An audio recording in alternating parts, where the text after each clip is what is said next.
Welcome to Telugu one health. నేను మహాలక్ష్మి. ఈరోజు మనతో పాటు డాక్టర్ విజయ్ భాస్కర్ గారు ఉన్నారు. కరోనా సమయంలో 2 వ్యాక్సిన్లు వచ్చిన సంగతి అందరికీ తెలిసిందండి. ఒకటి కోవాక్సిన్ అయితే ఇంకొకటి కోవిషీల్డ్. ఇప్పుడు ప్రపంచవ్యాప్తంగా కోవిషీల్డ్ గురించి మాట్లాడుకుంటున్నారు. ఎందుకంటే దీనివల్ల చాలా సైడ్ ఎఫెక్ట్స్ వస్తున్నాయని. మరి ఆ వివరాలన్నీ డాక్టర్ గారిని అడిగి తెలుసుకుందాం. నమస్తే సార్.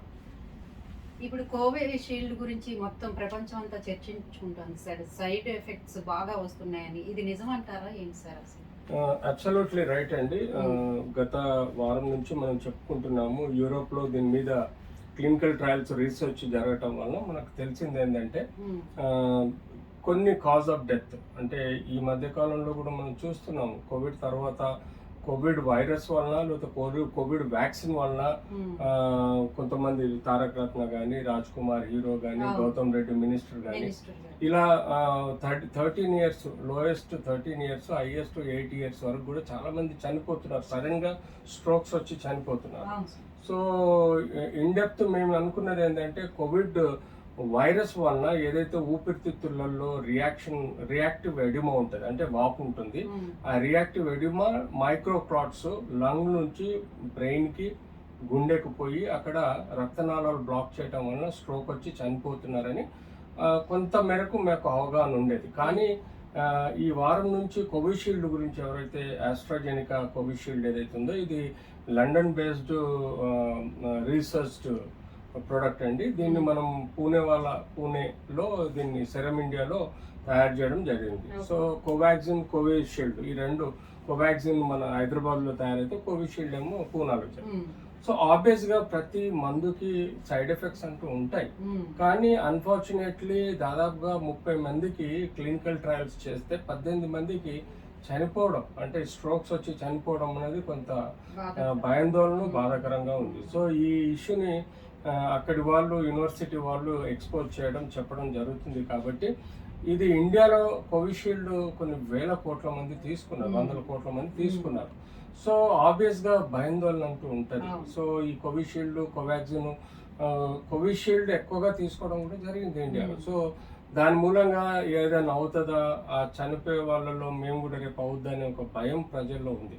కానీ దీనిలో మనకు డిటర్మైన్ ఏంటంటే ఇది యాక్చువల్లీ థ్రోంబోసైటో, అంటే మన క్లాట్ మన బ్లడ్ లో ఉండే క్లాట్ ను మెయింటైన్ చేసే ప్లేట్లెట్స్ ఎక్కడైతే ఉంటాయో అవి మీకు మైక్రో క్లాట్స్ ఏర్పడ్డాయని చెప్పేసి ఈ యొక్క సైడ్ ఎఫెక్ట్స్ లో చెప్తున్నారు. అంటే టీటీఎస్ అని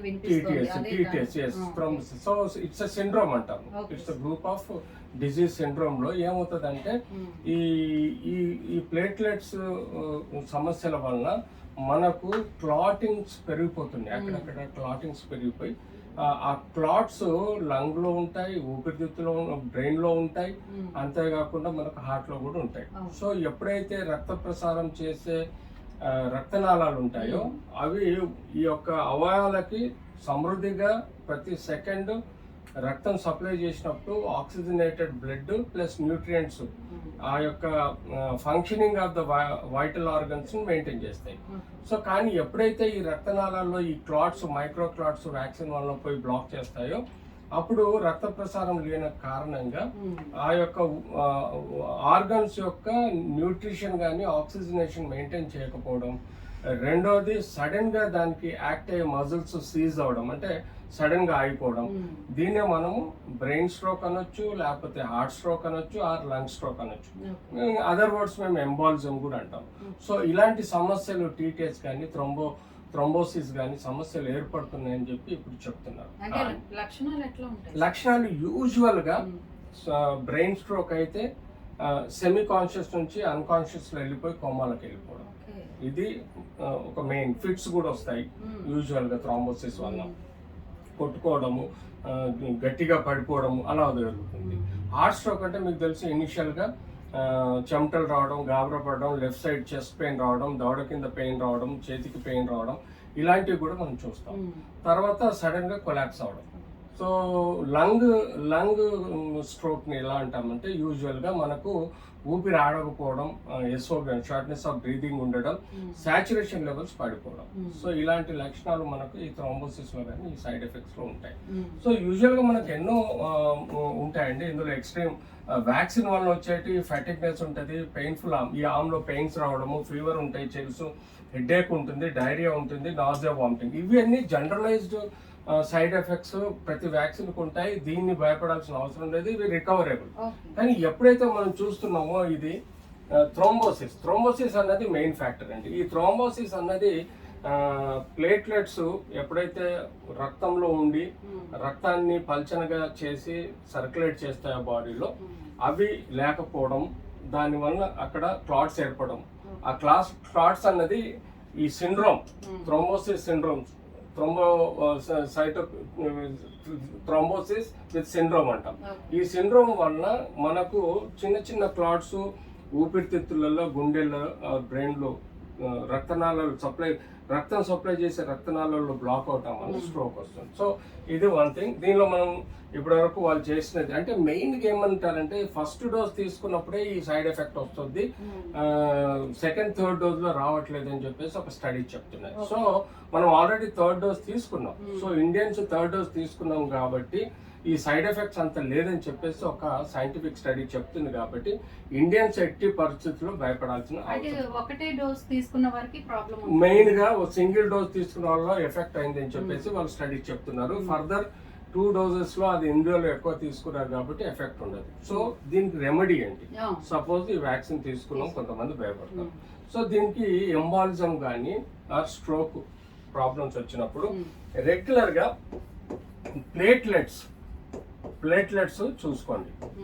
తర్వాత లంగ్స్ లో, ఊపిరితిత్తులలో ఎంబాలిజం టెస్టులు ఉంటాయి, రక్త పరీక్ష, ఎంబాలిజం టెస్టులు చేయించుకుంటూ ఉండాలి. మూడోది హార్ట్కు మనము we can get done angiogram, city angiogram కానీ లేకపోతే కన్వెన్షనల్ యాంజియోగ్రామ్ కానీ చేసుకోవాలి. బ్రెయిన్ యూజువల్గా మనం సిటీ బ్రెయిన్ కానీ ఎంఆర్ఐ చేసుకుంటే మనకు యూజువల్గా ఏమైనా సమస్యలు ఉంటే మనకు బయటపడతాయి. బట్ అన్లెస్ అంటిల్ కోమాలో పోయి పేషెంట్ ఫిట్స్ రావడం అట్లాంటివి ఉంటే తప్ప సిటీ ఎంఆర్ఐ అన్నెసరీ చేయించుకోకూడదు. కానీ హార్ట్ కోసం మాత్రం డెఫినెట్లీ రెగ్యులర్గా ECG, 2D echo and treadmill test, CT angio కానీ లేకపోతే కన్వెన్షనల్ యాంజియో కానీ తప్పనిసరి పరిస్థితిలో చేసుకోవాలి. ఊపిరితిత్తులో ఎంబాలిజంకు మాత్రం దానికి సంబంధించిన రక్త పరీక్ష, ఎంబాలిజం మేకౌట్ చేసుకోవడానికి టెస్ట్ ఉంటుందండి. ఆ టెస్ట్ చేసుకుంటే ఎంబాలిజం సమస్య గురించి కూడా మనకు తెలుస్తుంది. సో ముఖ్యంగా మనకు ఈ యొక్క వ్యాక్సిన్ వలన వచ్చే సమస్య గురించి తెలుసుకోవచ్చు. ఈ సింపుల్ ఏవైతే ఉన్నాయో వీటి గురించి మనం ఎట్టి పాస్లో టెన్షన్ పడాల్సిన అవసరం లేదు. అంటే జాగ్రత్తలు ముందుగానే ఈ టెస్టులు చేయించుకోవాలండి. ఫుడ్ లో ఏమైనా మార్పులు? అబ్సల్యూట్లీ ఫుడ్ కు దీనికి రిలేషన్ లేదండి, అబ్సల్యూట్లీ లేదు ఫుడ్.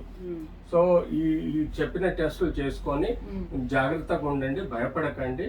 కోవిషీల్డ్ ప్రాబబ్లీ కొంతమందిలో సైడ్ ఎఫెక్ట్స్ ఎక్కువ చూపెడతాయి, ఎక్కువ మందిలో సైడ్ ఎఫెక్ట్స్ తక్కువనే ఉంటాయి. కాబట్టి భయపడాల్సినంత అవసరం లేదు. అంటే టీటీఎస్ వల్ల బోన్స్ పై ఎట్లాంటి ఎఫెక్ట్స్? బోన్స్ కి దీనికి సమస్య లేదండి. ఇది అబ్సల్యూట్లీ రక్తం సంబంధించిన సమస్య అండి. రక్తనాళాల్లో బ్లాక్ చేయడం, క్లాట్స్ క్రియేట్ చేయడం అనేది టీటీఎస్ వలన వచ్చే సమస్య. So absolutely nothing to worry. Thank you. ఎంత సేపు వచ్చింది?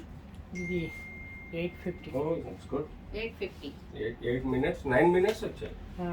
మంచిదే కదా 9 minutes. ఇప్పుడు ప్రెజెంట్ సిచువేషన్ మీకు 6 minutes దాటితే ఎక్కువే. సార్ బోన్స్ గురించి ఏమైనా ఒకటి బోనా